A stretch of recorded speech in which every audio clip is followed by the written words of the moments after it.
The March 9th, 2023 meeting of the City of Lawrence Redevelopment Commission is hereby called to order. Chair has determined that we have a quorum. First order of business is the approval of the minutes.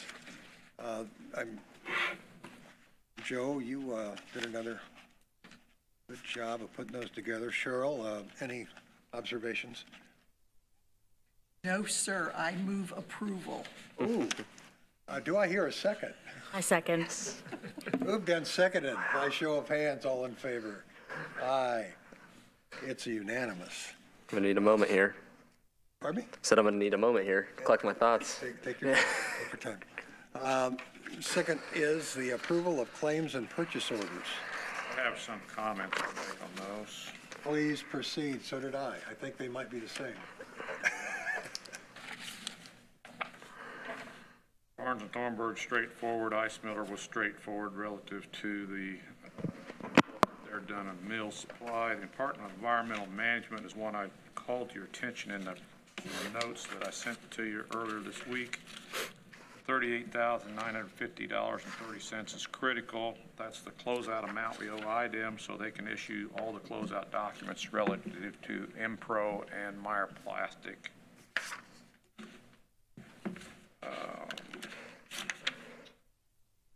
I think that's the only real note I have. Metropolitan Development. You want to talk about the MPO? Yeah, the MPO, thank you. I was going to talk about it later, but we need to do this as part of the minutes, or part of this action. So our grant amount for the, too many papers here. Our grant amount for the EV charging grant, which I'll fill you in full detail in a few minutes, is $89,982. The $17,996 is the RDC's portion of that matching portion for that grant. And we need to get this approved today. So once we approve this, then they can officially release the contract so we can get started on that study. Thank you, sir. Comments, sir? Any questions from the commissioners? Could you remind us why RDC is responsible for all the EPA, the environmental expenses? That is a reminder, because if you'll recall, not only did he say it last month, but then in the interim, I've questioned it. Do we have any recourse for the way they build this? And his answer was no. So to more specifically answer Cheryl's question, her question is more broad than that, I believe. Yeah. There was an agreement entered by the Redevelopment Commission as part of the project, a formal project agreement with Meyer Plastic when they chose to develop, and as an incentive to them that we would provide them a clean site. And I have reviewed the agreement, and it specifically calls out that any expenses associated by anybody as part of that project are the responsibility of RDC. There's also a provision in that agreement from IDEM that their management fees will be paid by the RDC. So that's why that comes. And so It's specifically related to the environmental site, that it had to be clean. That's correct. Site. Yes. So we've had vapor intrusion studies, we've had groundwater studies, we've had internal studies. There's been item after item that you remember that just since I've been here, and that doesn't count this goes back 10 years. Yep. So this is a bill for 10 years of management oversight by IDEM is what that. Spelled out by date. But is there any chance that they would still come back and find something else in the future? So everybody has agreed, it's in writing, all the final, it's out, but they will not release the closing document until we've paid this invoice. Say Meyer Plastics. IDEM. No, IDEM, yeah. This is an IDEM invoice. Right, but it's related to the Meyer Plastics. That's correct. Okay. Thank you. Other questions from the commissioners? Hearing none, I would entertain a motion to approve the claims. So move. Thank you, Reginald. Second? Second. Second from Jared. Thank you, sir. And all in favor by show of hands? Unanimous. Thank you. Next on the agenda is the financial update. Thank you for being here, Humphrey.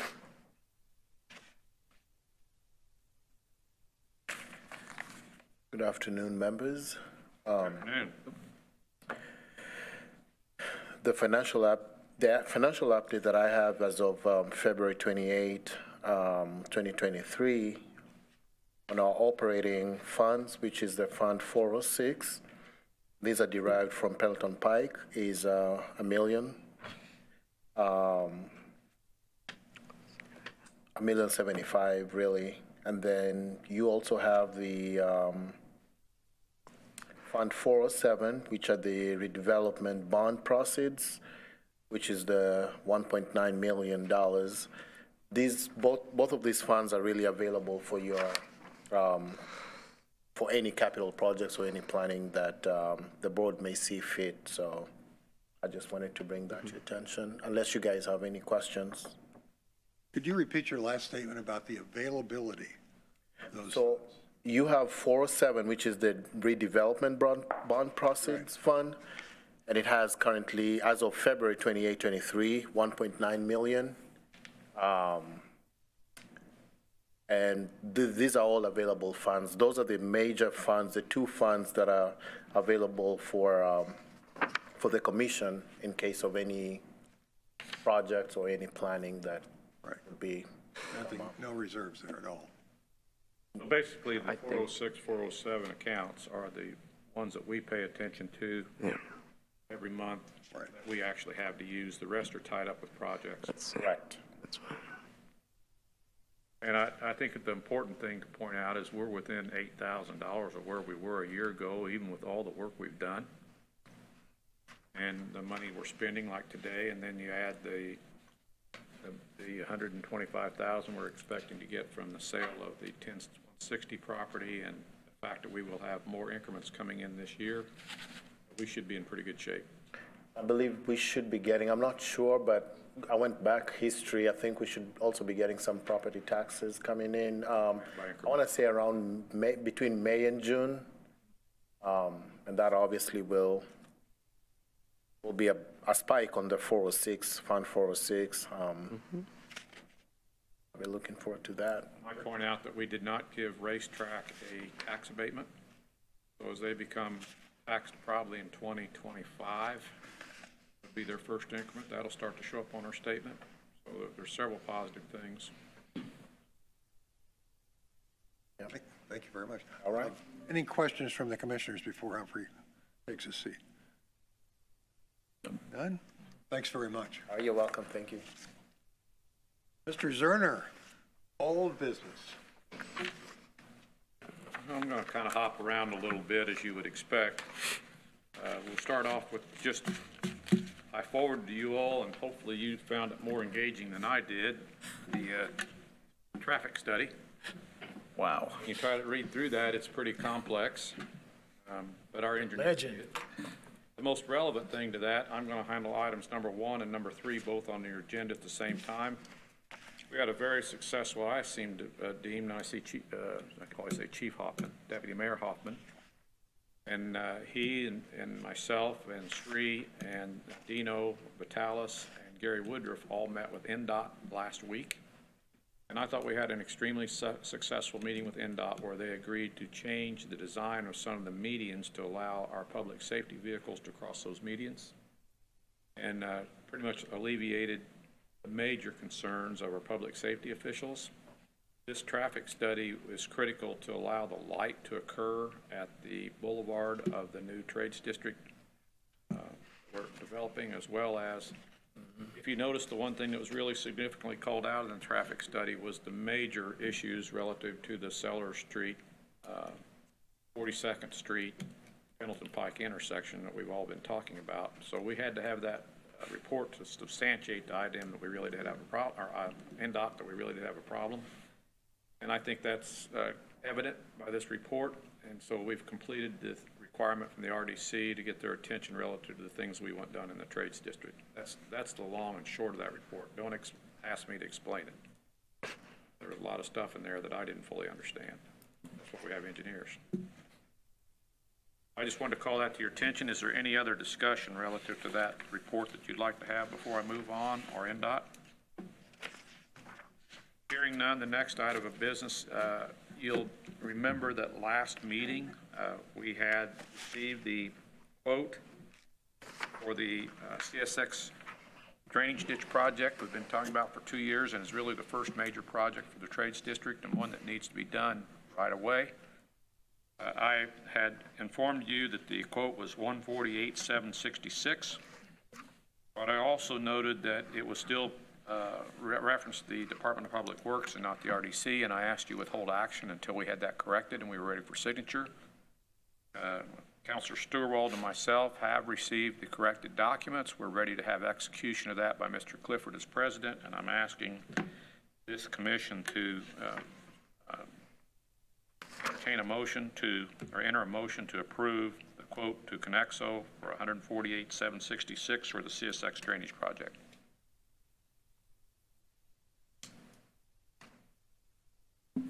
Make a motion for approval as requested. Second. Jared and Melissa got it. Great. Thank you very much. By show of hands, unanimous. Thank you. So, Mr. Clifford, before you get out of here, please see Mr. Steuerwald, and he'll get your signature on this document. And Joe will make a copy of this. We can keep this and send the original back. And and I'll advise Sri that we've made this. Also want to remind the commission that this isn't the final expense. The good news is that we had a $350,000 quote a year ago. We just signed a contract for $148,000. The bad news is that we will have expenses associated with CSX, flagging and safety requirements and other things that we're anticipating to be between $30,000 and $50,000. Don't want you to say in a month I haven't told you so. Yeah, thank you, Dan. EPA Brownfields grant. Let me ask, is that just an open-ended, they can bill us whatever they want? That there is an hourly rate, and there's we do have an agreement with them. They can't just pick a number out of the air. It's based upon the number of hours we keep their people on site, and it's the responsibility of HWC Engineering representing us to document that. EPA Brownfields grant with BCA, there was no, this is the first time since I've been here that there was no invoice because we had no activity in the Brownfields world this month. Our balance remains $68,780 for funds available to use, keeping in mind that we have requested a new grant award of $400,000. That decision's supposed to come to us in May. Okay, that takes us to the EV charging grant. I need to dig down through my papers for just a minute. Here we go. I want to give you an update. This is from Andrea Miller yesterday to Cheryl Sharp of Lockmuller Group. So I need to first back up and let you know that we did have interviews of 3 firms. And we chose the Lockmuller Group from a very mechanical, methodical scoring system. I didn't bring the full score sheets with me, but it was a very transparent, open process, and we chose the one that scored the highest. Mr. Clifford, Sri Venugoplan as a city engineer, and myself did the scoring.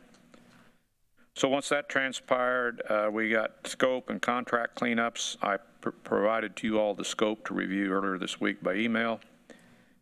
Yesterday, here's where we are, and you just made an action towards that. This is from Andrea Miller of the MPO, addressing Lockmuller. Since Lawrence is paying a 20% match of the project, Lawrence RDC will need to approve the invoice, which we have sent to them. You did this a few minutes ago. We need this payment before proceeding, but as soon as they approve it, we can move forward. Then it says on the MPO's end, we'll be getting this contract approved by our executive committee March 24th.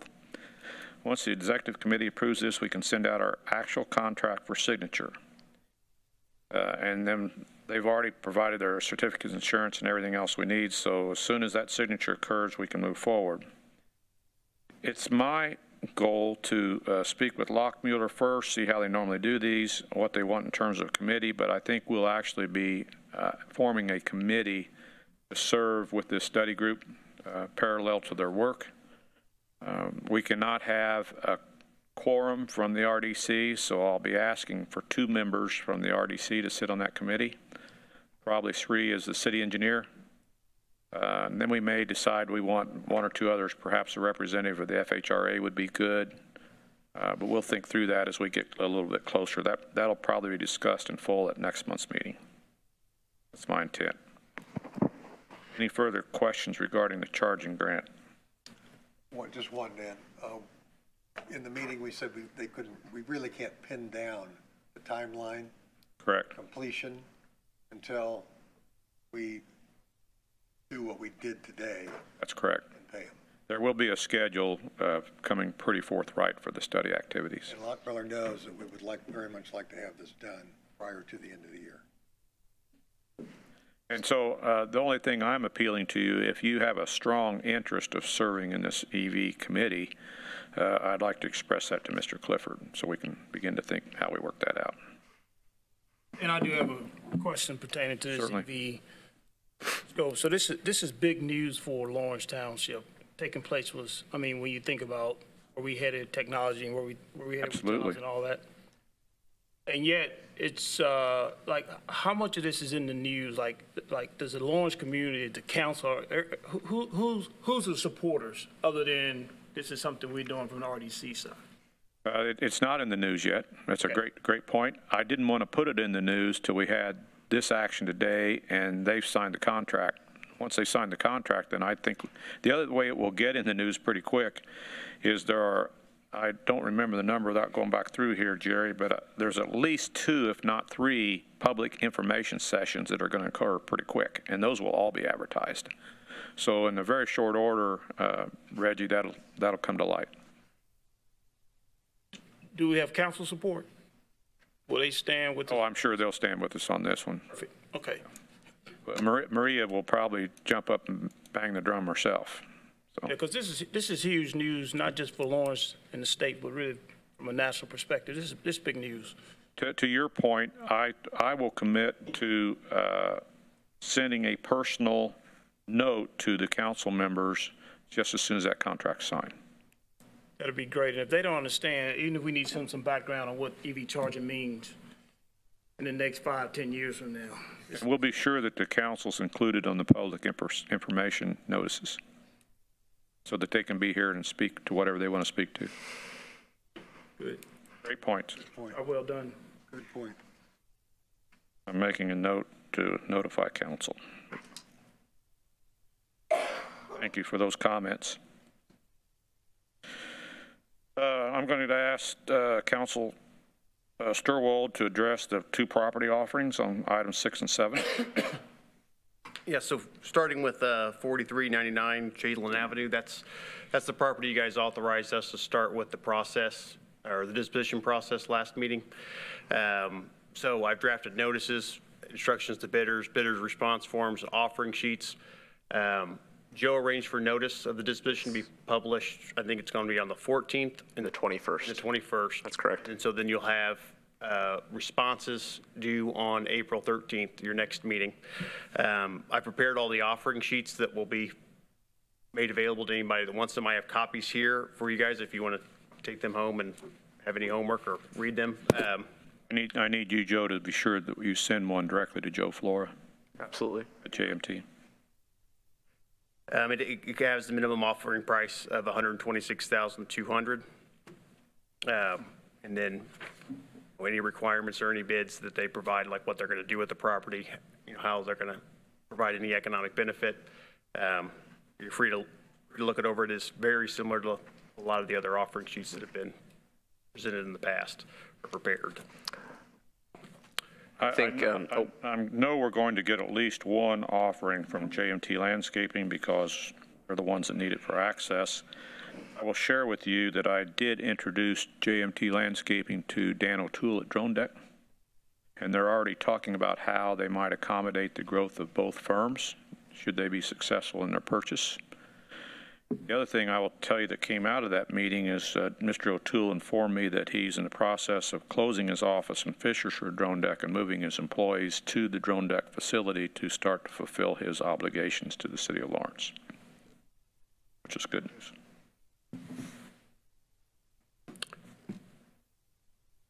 Next one is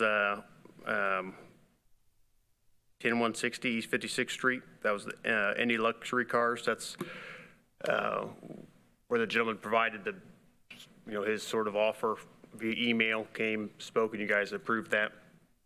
Then immediately he had a death in the family, and then we were hoping that it was going to be, like I said, at the last meeting, super easy, where we're just going to deed it over. However, he's getting a loan from a bank to buy the property.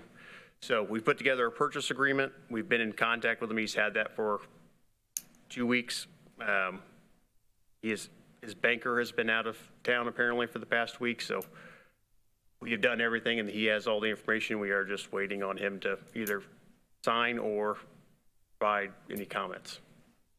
Basically, the question at hand is, who does he want to use? What does their banker need in terms of title information? I expect that will be closer to moving forward when we have our April meeting. But there's no issue with funding. Adam, I don't see any issue in funding, and we don't see him backing out. It's just been a series of circumstances that just didn't allow it to happen. And we've provided all the diligence that the commission has on that property over to him over a month ago, so. Great. How long do we want to wait? I would think that we need the purchase agreement signed by the next meeting, by the time we meet again, next We meeting. open it up again? Yeah. Thank you. Next is JMT Development. I have seen another revision of the civil drawings for his facility. He's expecting to have plans in front of the city in the next 30 to 60 days for us to approve for the construction of his facility. Next, we just talked about the Meyer Plastics Impro closeout anticipations. I don't have anything else there. The last thing is always on the agenda, Mills Freegee dedicated parking status. I talked to Tim Oakes at Ice Miller about an hour ago, and he told me that the final document is in Mike Webster's hands at Freegee for signature, and he expects to have that back today or tomorrow, and then we're done. So we'll hope that's the case. Hallelujah. But what's interesting about that is things work out.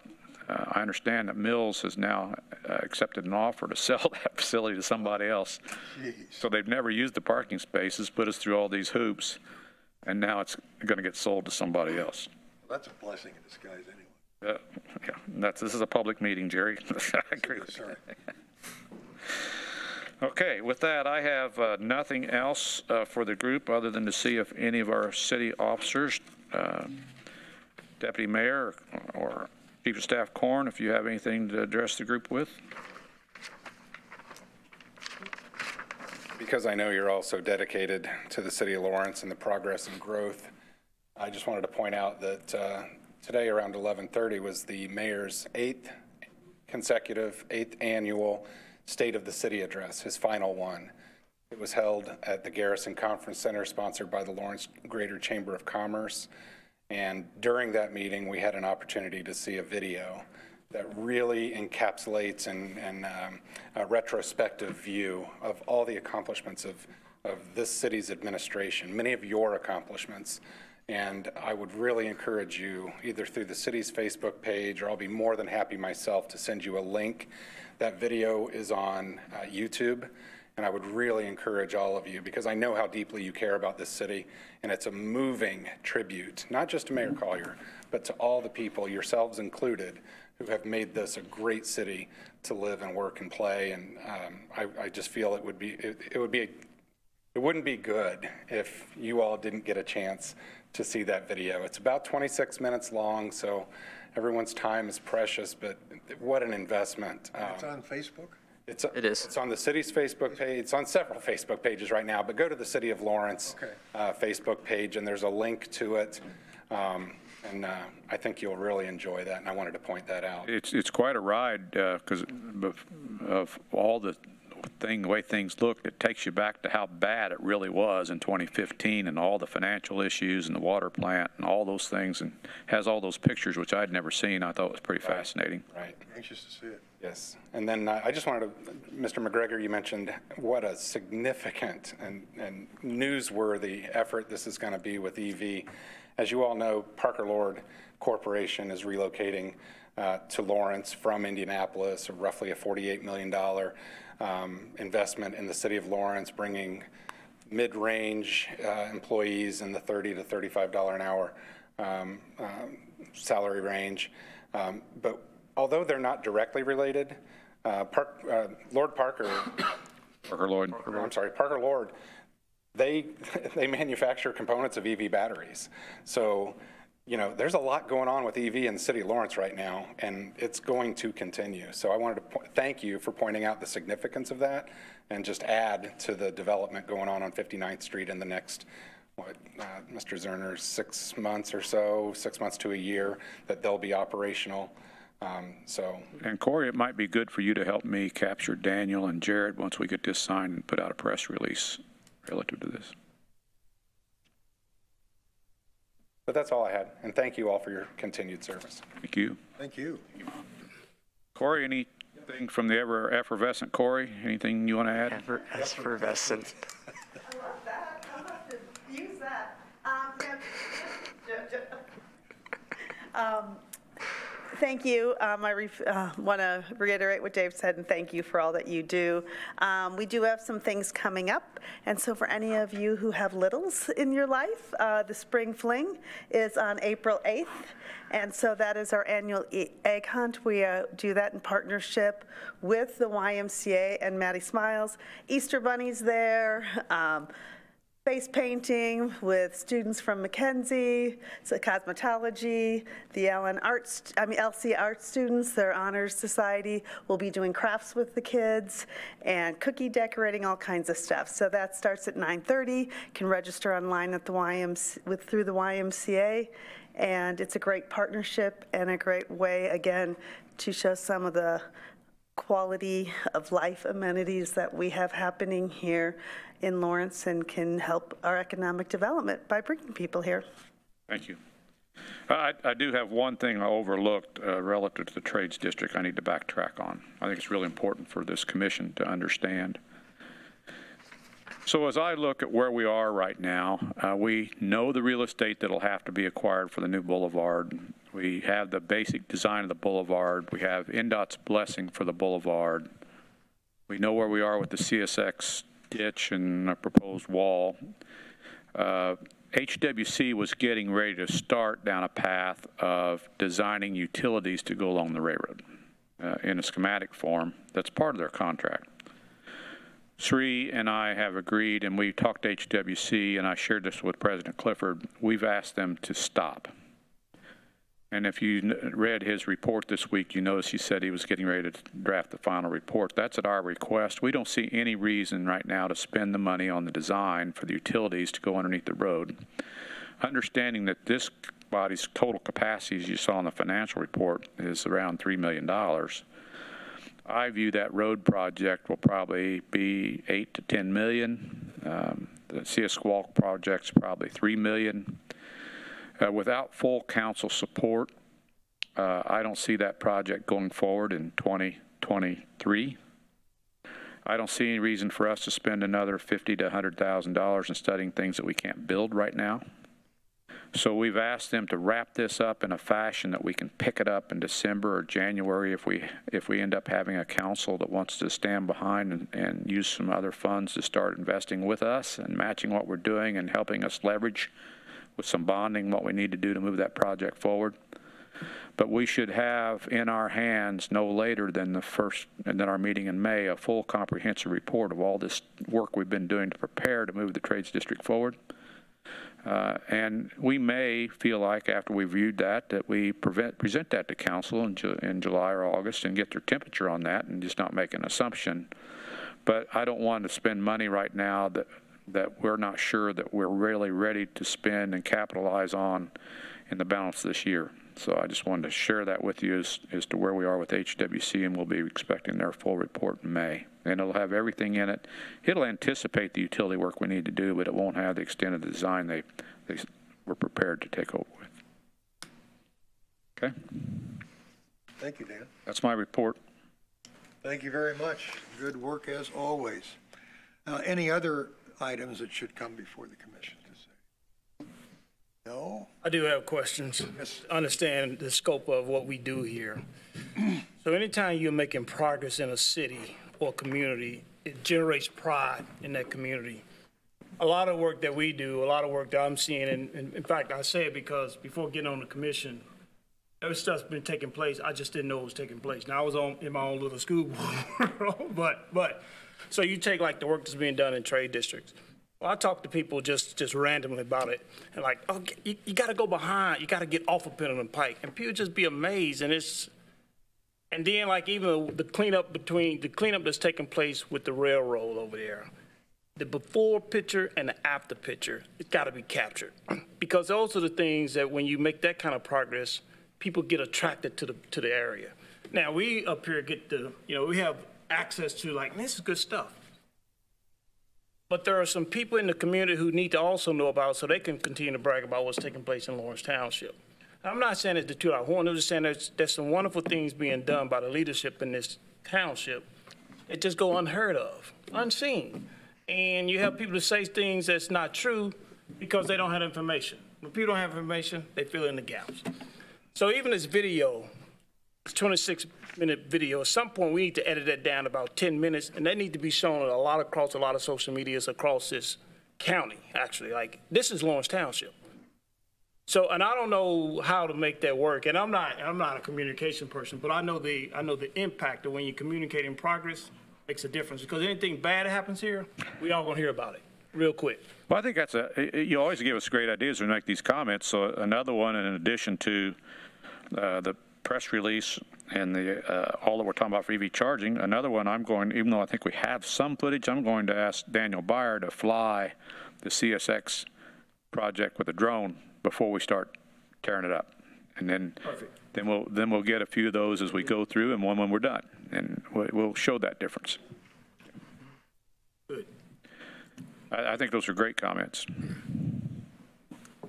Have him fly Franklin Road while he's at it. Okay. Other questions, comments? Great comments. We need to be challenged. When you say you're not a communications person, I think you're selling yourself a little short. You haven't seen me write stuff down, man. Anything else from the commissioners? No. Well, then I'll entertain a motion to adjourn. Motion to adjourn. Second. Second. Second by Jared. All in favor by show of hands. We're adjourned. Thank you. Thank you, sir. Great job. You did get all that.